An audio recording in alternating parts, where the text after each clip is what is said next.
think passing CPACC or WS automatically makes you job ready? Then you are daydreaming. Because I have interviewed certified candidates who could explain WCAG 2.2 beautifully, but struggled to explain why a button without an accessible name can break a checkout flow for a screen reader user. And I have also hired people with no certifications, yet who could walk into a broken experience and strategically improve it within 5 minutes. So today, we are talking about something important. Certifications are foundational. They matter, but they are not the finish line. And if you don't understand what comes next, you may stay certified, but still struggle to get hired. Let me share a real story. A candidate came in who's CPACC certified, confident and well prepared. But when I asked, how would you test a model dialog with a screen reader? They paused. Then they began defining WCAG success criteria. But they never described the steps. They never walked through the experience. 5 minutes in, I realized something. They understood accessibility conceptually, but they had not practiced it. We didn't move forward. Not because they were not capable, but because they hadn't yet translated knowledge into application. And that's the gap we are going to close in this video. Now, don't get me wrong. CPACC and WAS are both powerful for credentials. They show commitment, they show understanding, they show discipline. That's valuable. But hiring managers are not paying for definitions. They're hiring for outcomes. And here's the misconception I see often. Once I get certified, recruiters will find me. Recruiters don't hire for certifications. They hire problem solvers. Accessibility today isn't just compliance. It's product quality, it's users' trust, and it's brand's reputation. When I interview candidates, I never ask, what does 131 means? Instead, I ask, how would you approach fixing a broken form validation? Because knowledge is important, but application is what gets you hired. And if your entire accessibility identity is your badge, you're competing with a very crowded room. Let me walk you through a real scenario. You open a website, there's an edit icon button. It looks perfect visually, but it's announced as button. That's it. Many candidates will say that it violates WCAG 412. Technically, it's correct, but that's not what makes you stand out. What stands out is saying this breaks task clarity for screen reader users. I would inspect how the accessible name is computed, starting with the visible text, then ARIA label, and then ARIA labeled by, and verify the final accessibility tree output. Now you are thinking like someone who improves products. That's the difference. Your portfolio should reflect that thinking.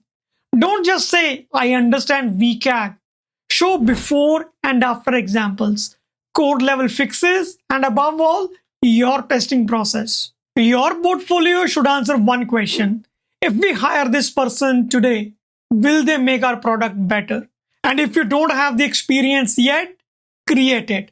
Audit 3 real websites this week. Document your findings, suggest improvements, and comment on your biggest takeaway from those audits.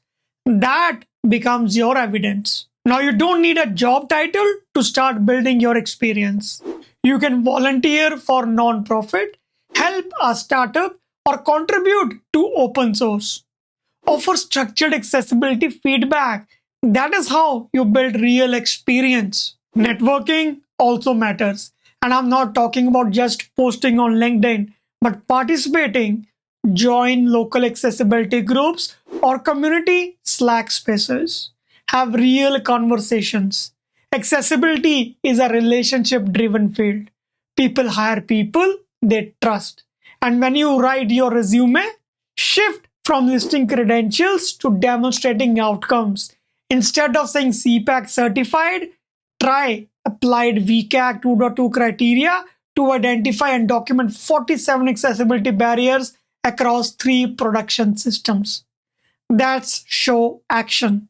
Impact speaks louder than acronyms. Many candidates don't fail interviews because they lack knowledge. They struggle because they answer like textbooks. Let me show you what I mean. On your left is the typical answer you would get for how would you improve accessibility on a checkout page. Well, according to VCAC 2.2, blah blah blah. That's not wrong, but it's incomplete.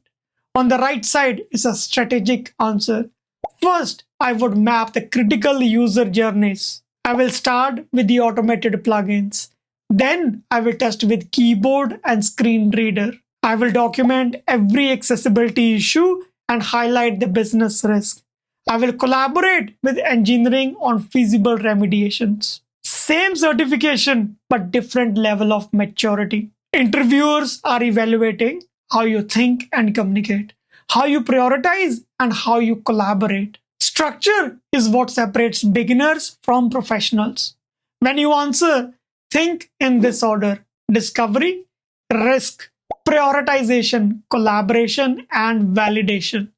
If you speak in that sequence, you're not just describing accessibility, you're demonstrating leadership. And here's an advanced move. Ask thoughtful questions back. How embedded is accessibility in your SDLC? What level of automation versus manual checks do you have? Now, you're not interviewing as a beginner. You're thinking like someone who can lead. Accessibility is evolving quickly. AI-assisted tooling, VCAC 3.2 is in the draft mode. So certification, again, is the beginning and not the destination. And I'll say this respectfully. If anyone tells you that passing an exam is enough to build a career, then you need to switch from whom you take advice.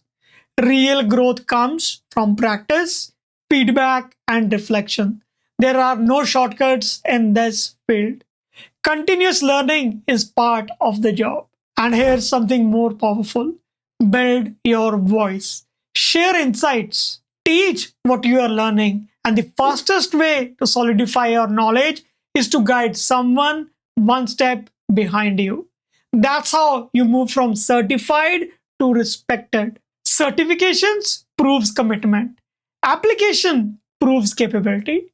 And if you are working towards your first accessibility role, I'm rooting for you. But don't stop at passing the test. Start practicing your craft. And if you want practical, honest conversation about building a career in accessibility, subscribe. Because this channel is not about shortcuts. It's about building professionals the industry can trust. This is Param Singh signing off.